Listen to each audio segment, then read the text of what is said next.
वट सावित्री व्रत की आप सभी को हार्दिक शुभकामनाएं। माता सावित्री की कृपा से सदैव हम सभी का सौभाग्य अखंड रहे, इसी मंगल कामना के साथ आज की वीडियो की शुरुआत करते हैं। आज की वीडियो में आप सुनेंगे वट सावित्री व्रत की कथा। ये कथा माता सावित्री की है, जिन्होंने अपने पति सत्यवान के प्राण यमराज से भी वापस ले लिए थे। और वो दिन था ज्येष्ठ मास की अमावस्या तिथि। तभी से ज्येष्ठ मास की अमावस्या तिथि पर वट सावित्री का व्रत धारण किया जाता है और वट वृक्ष की पूजा आराधना की जाती है। पौराणिक मान्यताओं के अनुसार आज के दिन वट वृक्ष की पूजा करने से मनवांछित फलों की प्राप्ति होती है, अखंड सौभाग्य, सुख, समृद्धि और संतान की प्राप्ति होती है। इसलिए इस व्रत को सौभाग्यवती महिलाएं निर्जल रहकर धारण करती हैं और वट वृक्ष की पूजा करती हैं।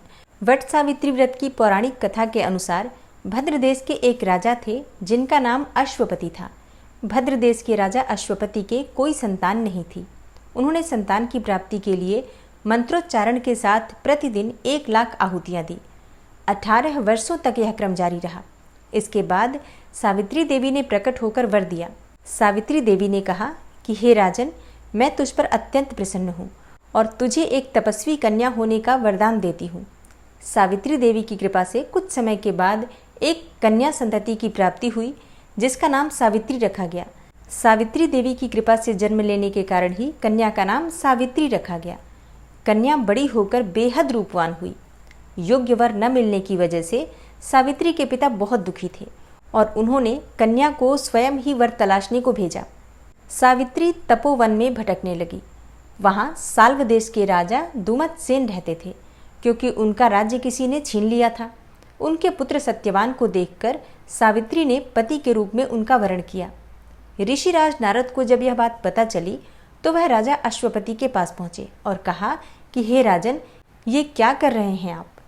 सत्यवान गुणवान है, धर्मात्मा है और बलवान भी हैं, पर उनकी आयु बहुत छोटी है। वह अल्पायु हैं और 1 वर्ष के बाद ही उनकी मृत्यु हो जाएगी। ऋषिराज नारद की बात सुनकर राजा अश्वपति घोर चिंता में डूब गए। सावित्री ने उनसे कारण पूछा तो राजा ने कहा, हे पुत्री, तुमने जिस राजकुमार को अपने वर के रूप में चुना है वह अल्पायु हैं।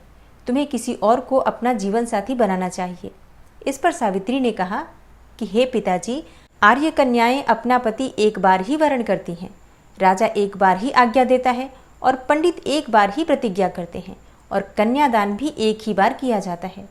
सावित्री हठ करने लगी और बोली, मैं सत्यवान से ही विवाह करूंगी।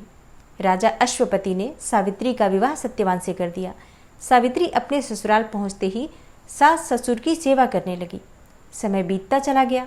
नारद मुनि ने सावित्री को पहले ही सत्यवान की मृत्यु के दिन के बारे में बता दिया था। वह दिन जैसे जैसे करीब आने लगा, सावित्री अधीर होने लगी। उन्होंने 3 दिन पहले से ही उपवास शुरू कर दिया। नारद मुनि द्वारा कथित निश्चित तिथि पर पितरों का पूजन किया। हर दिन की तरह सत्यवान उस दिन भी लकड़ी काटने जंगल चले गए। साथ में सावित्री भी गईं। जंगल में पहुंचकर सत्यवान लकड़ी काटने के लिए एक पेड़ पर चढ़ गए। तभी उनके सिर में तेज दर्द होने लगा। दर्द से व्याकुल होकर सत्यवान पेड़ से नीचे उतर गए। सावित्री अपना भविष्य समझ गईं और सत्यवान के सिर को अपने गोद में रखकर सावित्री सत्यवान का सिर सहलाने लगी। तभी वहां यमराज आते दिखे। यमराज अपने साथ सत्यवान को ले जाने लगे। सावित्री भी उनके पीछे पीछे चल पड़ी। यमराज ने सावित्री को समझाने की कोशिश की कि यही विधि का विधान है, लेकिन सावित्री नहीं मानी। सावित्री की निष्ठा और पतिपरायणता को देखकर यमराज ने सावित्री से कहा कि हे देवी, तुम धन्य हो, तुम मुझसे कोई भी वरदान मांगो। सावित्री ने कहा कि मेरे सास ससुर वनवासी हैं और अंधे भी हैं, उन्हें आप दिव्य ज्योति प्रदान करें। यमराज ने कहा, ऐसा ही होगा, जाओ अब लौट जाओ। लेकिन सावित्री अपने पति सत्यवान के पीछे पीछे चलती रही। यमराज ने कहा, हे देवी, तुम वापस जाओ। सावित्री ने कहा, भगवान, मुझे अपने पतिदेव के पीछे पीछे चलने में कोई परेशानी नहीं है। पति के पीछे चलना मेरा कर्तव्य है। यह सुनकर उन्होंने फिर से उसे एक और वर मांगने के लिए कहा। सावित्री बोली, हमारे सास ससुर का राज्य छिन गया है, उसे पुनः वापस दिला दें। यमराज ने सावित्री को यह वरदान भी दे दिया और कहा, अब तुम लौट जाओ। लेकिन सावित्री फिर पीछे पीछे ही चलती रही। यमराज ने सावित्री को तीसरा वरदान मांगने को कहा। इस पर सावित्री ने 100 संतानों और अखंड सौभाग्य का वरदान मांगा। यमराज ने इसका वरदान भी सावित्री को दे दिया। सावित्री ने यमराज से कहा कि हे प्रभु, मैं तो एक पतिव्रता पत्नी हूँ और आपने मुझे पुत्रवती होने का आशीर्वाद दिया है। अगर आप मेरे पति को साथ लेकर जा रहे हैं तो मुझे 100 संतानें कैसे प्राप्त होंगी और मुझे अखंड सौभाग्य की प्राप्ति कैसे होगी। यह सुनकर यमराज को सत्यवान के प्राण छोड़ने पड़े और यमराज अंतर्ध्यान हो गए और सावित्री उसी वट वृक्ष के पास आ गई जहाँ उसके पति का मृत शरीर पड़ा था। सत्यवान जीवंत हो गया और दोनों खुशी खुशी अपने राज्य की ओर चल पड़े। दोनों जब घर पहुंचे तो देखा कि माता पिता को दिव्य ज्योति प्राप्त हो गई है। इस प्रकार सावित्री सत्यवान चिरकाल तक राज्य का सुख भोगते रहे। अतः पतिव्रता सावित्री के अनुरूप ही पहले अपने सास ससुर का उचित पूजन करें, उसके बाद अन्य विधियों का प्रारंभ करें। वट सावित्री व्रत करने और इस कथा को सुनने से उपवासक के वैवाहिक जीवन या जीवन साथी की आयु पर किसी भी प्रकार का कोई संकट आया हो तो वो भी टल जाता है। प्रेम से बोलिए माता सावित्री की जय। तो सबसे पहले जानते हैं कि वट सावित्री व्रत में पूजा के लिए आपको किन किन सामग्रियों की आवश्यकता है। देखिए, सबसे पहले सावित्री और सत्यवान की मूर्ति चाहिए जिसकी आप पूजा करने वाले हैं। बांस का पंखा चाहिए, कच्चा सूत आप ले सकते हैं, लाल रंग का कलावा चाहिए और बरगद का फल चाहिए। धूप, दीपक आप मिट्टी का भी ले सकते हैं, चाहे तो आटे का दीपक भी बना सकते हैं। फल चाहिए, पुष्प चाहिए, बताशा ले सकते हैं, मतलब कोई भी मिठाई ले सकते हैं, चाहे तो घर में आप पूड़ियाँ बना सकते हैं, मीठी गुलगुले बना सकते हैं या बाजार से भी मिठाई लाकर चढ़ा सकते हैं। और हाँ, बरगद के वृक्ष पर चढ़ाने के लिए आपको कपड़ा चाहिए। आप चाहे तो 1.25 मीटर भी ले सकते हैं, पीले या सफ़ेद रंग का कोई भी रंग का कपड़ा ले सकते हैं, लाल रंग का कपड़ा भी ले सकते हैं आप। इत्र चाहिए और पान, सुपारी, नारियल, सिंदूर, अक्षत, सुहाग की सामग्री और भीगे हुए चने चाहिए। कलश चाहिए जल से भरा हुआ और मूंगफली के दाने चाहिए। जितनी संख्या में आप परिक्रमा करेंगे, जैसे कि आज के दिन बरगद के वृक्ष की परिक्रमा की जाती है, तो परिक्रमा को गिनने के लिए कुछ सामग्रियां चाहिए। तो आप चाहे तो चने से भी फेरी लगा सकते हैं, मूंगफली से भी फेरी लगा सकते हैं या फिर कुछ सुहाग की सामग्री ले सकते हैं, टॉफ़ी वगैरह भी ले सकते हैं। मतलब अपनी इच्छा के अनुसार हमें गिनती करनी होती है, जितनी परिक्रमा करनी है उतनी, तो उसके लिए कुछ संख्या में सामग्री चाहिए। आप मिला जुला कर भी चीज़ें ले सकते हैं, जैसे कि कुछ सुहाग की सामग्री ले सकते हैं, जैसे बिंदी के पत्ते, या फिर आप नेल पॉलिश ले सकते हैं, या इसी प्रकार से आप थोड़े से मूंगफली के दाने ले सकते हैं, थोड़े से चने के दाने ले सकते हैं। तो अपनी इच्छा के अनुसार कुछ सामग्री ले लीजिए जितनी संख्या में आपको वट वृक्ष की परिक्रमा करनी है। और हाँ, बांस के बने हुए पंखे होते हैं, आप वो पंखे ले सकते हैं। और बांस के पंखे ना हो तो आप कागज के द्वारा भी पंखे बना सकते हैं। मतलब पंखा इसलिए चाहिए होता है क्योंकि वट वृक्ष पर उसी पंखे से हवा की जाती है और अपने पति को भी उसी पंखे से हवा की जाती है। तो आप चाहें तो 2 पंखे ले सकते हैं, एक दान कर सकते हैं, एक अपने घर में अपने पति के लिए भी लेकर आ सकते हैं। और हाँ, सावित्री और सत्यवान के निमित्त भी वस्त्र अर्पित किए जाते हैं। तो आप चाहें तो माता सावित्री के लिए सूट ले सकते हैं, साड़ी ले सकते हैं। और इसी प्रकार से सत्यवान के लिए आप चाहें तो तौलिया भी ले सकते हैं या फिर बनियान ले सकते हैं, पैंट शर्ट के कपड़े भी ले सकते हैं। और इन चीज़ों का करना क्या होता है, देखिए, जो भी आप सावित्री और सत्यवान को चीज़ें चढ़ाते हैं, इनमें से कुछ चीज़ें आप स्वयं प्रयोग कर सकते हैं, कुछ चीज़ें चाहें तो दान भी कर सकते हैं। दान किन चीज़ों का करना आवश्यक है? देखिए, दान सुहाग की सामग्री का करना अत्यंत आवश्यक है, जैसे कि सिंदूर और बिंदी अगर आप किसी को आज के दिन देते हैं तो इससे आपके सौभाग्य में वृद्धि होती है। तो आप चाहें तो 16 श्रृंगार की सामग्री का भी दान कर सकते हैं या फिर कुछ चीज़ों का दान कर दीजिए, स्वयं कुछ चीज़ें अपने प्रयोग के लिए भी रख सकते हैं। और हाँ, साड़ी और सूट का भी दान किया जा सकता है, जैसे कि आप अगर अधिक संख्या में चीज़ें चढ़ाते हैं तो कुछ चीज़ें दान कर सकते हैं। अब दान किसको करना है? दान आप किसी ब्राह्मण को कर सकते हैं, ब्राह्मण की पत्नी को दान कर सकते हैं, मतलब किसी सुहागन स्त्री को ही सुहाग की सामग्री दी जाती है, तो आप किसी ब्राह्मण या ब्राह्मणी को दान कर सकते हैं। या फिर जैसे कि घर के आसपास कोई ब्राह्मण ना मिले तो घर में जो बुआ बेटियां होती हैं आप उनको भी दान कर सकते हैं। अब बात करें पूजा विधि के बारे में, तो देखिए, आप सभी जानते हैं आज वट वृक्ष की पूजा की जाती है और वट वृक्ष की पूजा के लिए सौभाग्यवती महिलाएं श्रृंगार करके, मतलब 16 श्रृंगार करके सावित्री और सत्यवान की पूजा करने वट वृक्ष के पास जाती हैं। तो आप सुबह जल्दी उठ जाइए, स्नान इत्यादि से निवृत्त हो जाइए और फिर वट वृक्ष आपके घर के आसपास हो तो वहाँ जाकर पूजा कर सकते हैं। लेकिन कहीं भी बाहर जब हम पूजा करने जाते हैं तो पहले अपने घर की पूजा हमें कर लेनी चाहिए। घर के मंदिर में जो भी देवी देवता विराजित हैं, पहले उनकी पूजा कर लीजिए। उसके बाद आप मंदिर में जाकर या फिर जहाँ पर भी बरगद का वृक्ष है वहाँ जाकर पूजा कर सकते हैं। अब बहुत से भक्तों के प्रश्न आए हैं कि वट वृक्ष हमारे घर के आसपास नहीं है, हम बाहर नहीं जा सकते हैं, तो ऐसे में क्या करें? तो ऐसे में आप अपने घर में बरगद की एक डंडी लेकर आ जाइए, उसे एक गमले में लगा दीजिए और उसी की विधि विधान से पूजा कर लीजिए। आप चाहें तो नर्सरी से वट वृक्ष का पौधा भी लेकर आ सकते हैं और उसकी भी पूजा कर सकते हैं। पूजा के बाद उस पौधे का क्या करना है, आप चाहें तो अपने घर में ही रहने दीजिए, प्रतिदिन पूजा कर सकते हैं। वट वृक्ष अगर घर में लगा होता है तो इसे श्रेष्ठ ही माना जाता है। तो गमले में लगा है, आप अपने घर की बालकनी में रख दीजिए और प्रतिदिन जल अर्पित कर सकते हैं, धूप दीप अर्पित कर सकते हैं। और अगर नहीं रखना चाहते हैं तो घर के आसपास कोई मंदिर है तो वहां ले जाकर रखाइए। मतलब वट सावित्री व्रत के दिन पूजा कर लीजिए और अगले दिन इस वट वृक्ष के पौधे को ले जाकर आसपास कोई मंदिर हो तो वहां दान कर सकते हैं। और आज के दिन वट वृक्ष की पूजा कैसे करनी चाहिए, देखिए, जब आप वट वृक्ष के पौधे के पास जाते हैं, वृक्ष के पास जाते हैं, तो सबसे पहले वृक्ष देवता को प्रणाम कीजिए। वहीं पास में बैठकर, मतलब जड़ के पास बैठकर ही पूजा की जाती है। तो आप चाहें तो कलश की स्थापना कर सकते हैं। वैसे जब हम किसी वृक्ष के नीचे जाकर पूजा करते हैं तो कलश की स्थापना करने की आवश्यकता नहीं होती है। लेकिन अगर आप घर में पूजा कर रहे हैं, घर में आपने छोटा सा पौधा लगाया है या डंडी लगाई है बरगद के वृक्ष की, तो ऐसे में आप घर में कलश की स्थापना जरूर कर लीजिए। लेकिन वट वृक्ष के पास जाकर पूजा कर रहे हैं तो बिल्कुल भी आवश्यकता नहीं है आपको कलश की स्थापना करने की, क्योंकि वहां तो सभी देवी देवता साक्षात रूप में विराजमान हैं, तो किसी भी आवाहन की, विसर्जन की आवश्यकता नहीं होगी।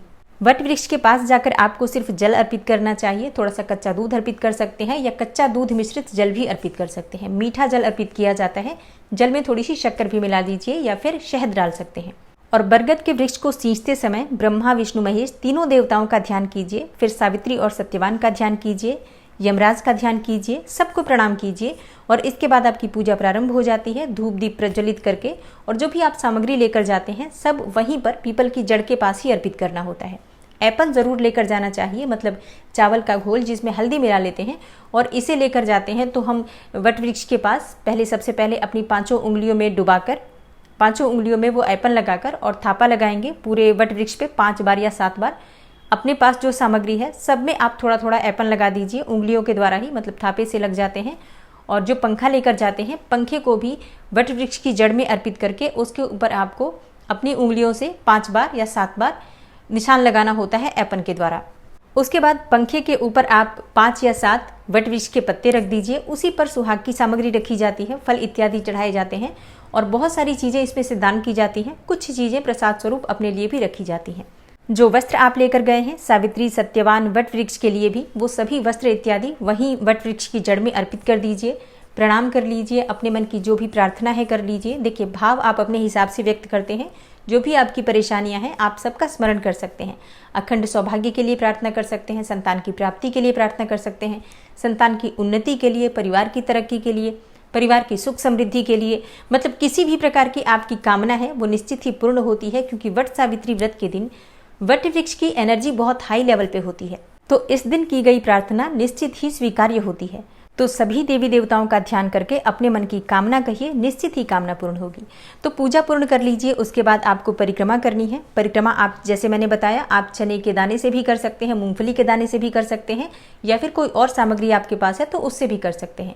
परिक्रमा आप जिस स्थान पर पूजा कर रहे हैं वहां से प्रारंभ होती है और क्लॉकवाइज परिक्रमा होती है, मतलब घड़ी की सुई जिस दिशा में घूमती है उसी प्रकार से हम परिक्रमा करते हैं। तो जब परिक्रमा आप करते हैं आपके हाथ में सिंदूर जरूर होना चाहिए। जितनी बार आप परिक्रमा करेंगे उतनी बार जो भी आपके हाथ में सामग्री है गिनने के लिए उसे अर्पित करेंगे और फिर सिंदूर अपने अनामिका उंगली में लगाकर वट वृक्ष पर सिंदूर लगाएंगे और फिर उस सिंदूर को अपनी मांग में लगाएंगे।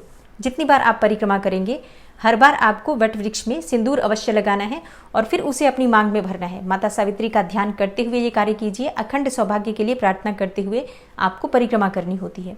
और परिक्रमा करने के बाद कथा की जाती है। जैसे कि वहाँ पर कई बार ब्राह्मण होते हैं तो वही कथा कर रहे होते हैं, या फिर जो भी स्त्रियां होती हैं वो आपस में भी कथा कर रही होती हैं। आप चाहें तो जैसे कि खुद के पास से किताब लेकर जाइए और स्वयं से भी पुस्तक पढ़कर भी कथा पढ़ सकती हैं, या फिर मोबाइल पर भी सुन सकते हैं। तो अपने हाथ में थोड़े से चने के दाने और थोड़े से पुष्प लेकर कथा सुन लीजिए और कथा पूर्ण होने के बाद आपके हाथ में जो सामग्री है वट वृक्ष की जड़ में अर्पित कर दीजिए। प्रार्थना कर लीजिए माता सावित्री से, भगवान सत्यवान से और यमराज जी से, और सभी देवी देवताओं का मन में ध्यान कर लीजिए। अब आपकी पूजा पूर्ण हो जाती है। और इसके बाद जो भी वहाँ पर सुहागिन महिलाएं होती हैं सब एक दूसरे को सिंदूर लगाते हैं। जो बड़े बुजुर्ग होते हैं उनके चरण स्पर्श करने चाहिए और सबका आशीर्वाद लेना चाहिए। अगर कोई ब्राह्मण दंपत्ति हो वहाँ पर तो उनके चरण स्पर्श करके दान की सामग्री आप वहीं पर दान कर सकते हैं। कुछ खाने की सामग्री लेकर गए हैं तो आसपास जो भी बच्चे हैं उनको आप खाने की सामग्री दे सकते हैं, फल दे सकते हैं, मिठाइयाँ दे सकते हैं।